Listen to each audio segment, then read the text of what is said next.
Good morning and welcome to your third lesson in the AJS37 Viggen conversion course. Do not press any buttons or switches unless instructed to do so. If you have a throttle on your joystick or HOTAS, please move the throttle to the idle position. If at any time you need a break, press pause. Today you will learn about the takeoff procedures and actually fly the aircraft for the first time. Before takeoff, always make sure the master mode selector is in mode nav. Make sure the HUD reflector glass is in the lower position in order to display the takeoff symbology. Confirm that the Spock autopilot light is on. If not, press the button labeled Spock to engage the autopilot damper. Because there is little wind today and good runway conditions, we do not have to make a manual course setting. The aircraft will automatically determine the initial course based off of the takeoff runway thanks to the pre-programmed airbase information from the data cartridge.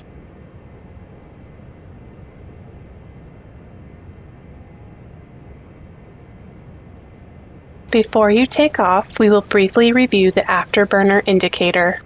On the lower part of the front panel, there are 3 afterburner lights. 1, 2, and 3 indicate which afterburner zone is selected on the throttle. On the right side of the front panel, there is a nozzle indicator gauge which indicates the state of the ejector nozzle or current afterburner zone active. Increase the throttle until the second afterburner zone light appears. Try to keep the aircraft aimed as straight as possible down the runway center line.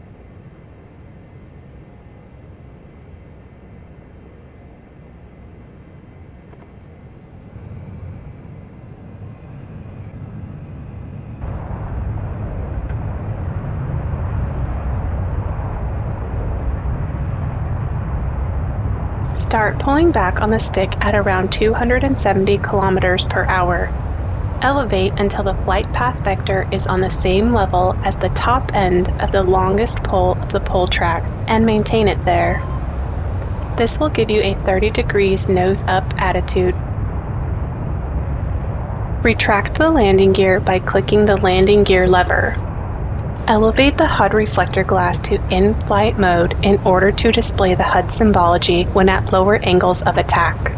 Reduce thrust to military power by moving the throttle aft until you see the afterburner zone lights disappear. Level off at an altitude of 500 meters. The destination indicator will now display that the current waypoint has switched from LS, the start airfield, to the first navigation waypoint B1. Well done! This concludes the third lesson. Our next lesson will cover basic navigation.